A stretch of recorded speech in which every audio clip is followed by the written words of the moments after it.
Di awal kita diperlihatkan anak-anak Korea yang sedang bermain game cumi-cumi. Di game tersebut, terdapat penjelasan tentang cara bermain dari pemeran utama kita, Song Gi-hun. Game cumi-cumi sendiri, kalau di Indonesia, seperti gobak sodor. Lalu, ketika Gi-hun memenangkan pertandingan, membuatnya sangat bahagia dan film Squid Game pun dimulai. Film dimulai dengan diperlihatkannya karakter utama kita yaitu Song Gi-hun. Song Gi-hun sendiri merupakan duda anak satu dengan pekerjaan sebagai sopir dan hidup bersama ibunya yang tua renta. Pada hari itu, ibu Gi-hun memberikan Gi-hun uang untuk membelikan ayam. Ayam tersebut untuk anak Gi-hun yang saat itu sedang berulang tahun. Namun bukan makasih yang didapat, Gi-hun malah berkelakuan kurang ajar dan meminta lebih dari itu. Setelah dikasih lebih, Gi-hun malah mencuri ATM ibunya. Dan bejatnya lagi, uang itu dipakai untuk judi. Dalam berjudi, Gi-hun mengalami nasib apes dengan kekalahan pertamanya. Namun di ronde selanjutnya, Gi-hun menang dan mendapatkan uang yang cukup banyak.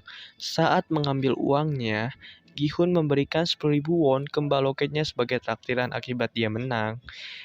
Baru aja dapat nasib beruntung. Nasib sial menghampiri Gi-hun.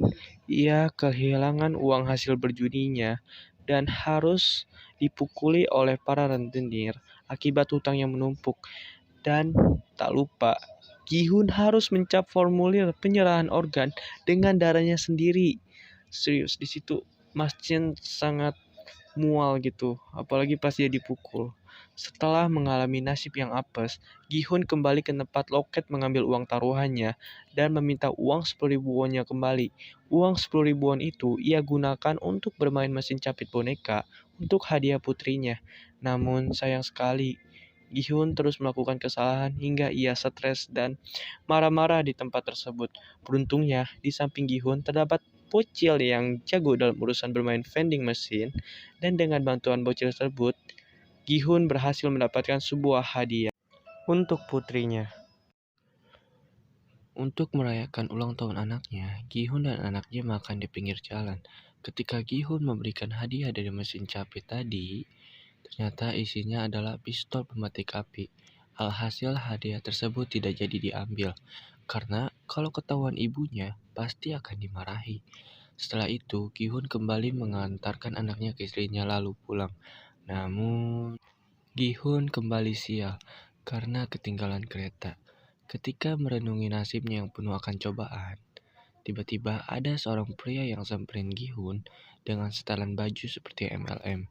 Namun, pria tersebut menawari Gi-hun 100.000 won jika Gi-hun berhasil memenangkan permainan dakji. Namun, pria tersebut menawari Gi-hun 100.000 won jika Gi-hun berhasil memenangkan permainan dakji dengan pria tersebut. Dan jika Gi-hun kalah, maka Gi-hun harus ditampar sebagai ganti 100.000 wonnya. Sayangnya, saat Gi-hun bermain, ia banyak mengalami kekalahan hingga membuat pipinya terluka. Setelah berhasil memenangkan beberapa ronde, pria asing tersebut pergi. Namun, sebelumnya, Gi-hun diberi uang serta kartu nomor yang aneh. Gi-hun yang punya cukup banyak uang tampak bahagia saat berbicara dengan ibunya Sang-woo yang berjualan ikan. Ia bertanya-tanya bagaimana kabar sahabatnya itu, Sang-woo. Setelah itu, Gi-hun pulang dan memberikan beberapa uang yang baru ia dapatkan tadi ke ibunya. Di rumah, ibunya memberitahu kabar bahwa anaknya akan pindah ke Amerika Serikat dan khawatir akan melupakan Gi-hun dan bahasa Korea. Di tengah himpitannya masalah yang dialami, Gi-hun lalu menelpon nomor yang diberi orang tadi, lalu pergi dengan mobil yang sudah diberi gas tidur. Ketika bangun, Gi-hun tampak bingung dengan ruangan di sekelilingnya dengan banyaknya orang dan musik klasik. Lalu, di tengah perbincangan dengan si kakek, tiba-tiba di depan terjadi kegaduhan. Dan saat dilihat, tampak seorang perempuan yang tengah dipukuli oleh seorang gangster. Gi-hun yang melihat perempuan yang dipukuli itu orang yang sama saat mencuri uangnya, langsung emosi sesaat. Namun tiba-tiba muncul beberapa orang dengan kostum dan topeng yang aneh dan membuat hening tempat tersebut. Oh iya, Mas Jin mau kasih tahu beberapa info penting. Di sini, Gi-hun ikut sebagai peserta nomor terakhir dengan angka 456 dan nomor satunya adalah si kakek tadi. Lalu, orang yang muncul ini disebut staff. Dan ada satu karakter lagi yaitu foreman sebagai penanggung jawab dalam permainan tersebut. Ketika staf muncul, beberapa orang tampak kurang percaya dan menganggap ini adalah sebuah penculikan. Namun, salah satu staf menjawab bahwa mereka di sini ada tanpa paksaan. Dan mereka yang ikut game ini semua rata-rata orang yang tengah terlilit hutang yang besar. Dan pemenang atas game ini akan mendapatkan uang yang banyak. Lalu, alasan staf memakai topeng karena dalam tempat tersebut menjaga privasi muka adalah hal yang penting. Setelah sesi tanya jawab tadi, semua peserta wajib menandatangani surat perjanjian dengan perjanjian sebagai berikut. 1. Pemain tidak boleh berhenti bermain. 2. Pemain yang menolak bermain akan dieliminasi. 3. Permainan dapat dihentikan jika mayoritas setuju.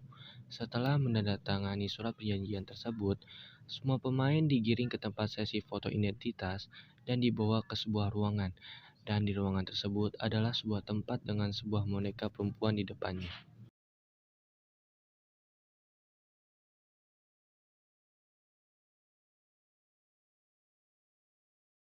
Permainan pertama yang akan dimulai adalah permainan lampu merah lampu hijau, di mana setiap pemain boleh bergerak jika boneka bilang lampu hijau, dan harus berhenti jika boneka bilang lampu merah, dan mereka semua harus sampai ke garis finish dalam waktu 5 menit. Jika saat lampu merah pemain bergerak, maka pemain tersebut akan dieliminasi. Ketika permainan dimulai, ada remaja tengil yang saling adu cepat dalam permainan lampu merah lampu hijau untuk sampai ke garis finish. Dan saat lampu merah, ia terlihat masih bergerak. Ia langsung saja dieliminasi dengan cara ditembak atau mati. Di sini semua pemain belum sadar bahwa eliminasi yang dimaksud itu adalah mati. Dan ketika semua pemain tahu apa yang dimaksud eliminasi adalah mati, mereka semua pun langsung chaos atau rusuh dan membuat banyak timbulnya korban jiwa akibat kepanikan yang terjadi. Kembali ke Gihun, Gihun yang sedang terjebak dengan seseorang yang mendiri kakinya. Mau tak mau, ia harus berlari sekuat tenaga sebelum waktu habis. Sebab, jika waktu habis, maka pemain yang masih belum sampai garis finish akan dieliminasi. Dan setelah hampir meet and greet dengan malaikat maut, Gihun berhasil lolos akibat bantuan Ali sebelumnya. Dan film ditutup dengan ditampilkannya tempat permainan tersebut yang ternyata ada di sebuah pulau. Dan Squid Game episode 1 pun berakhir.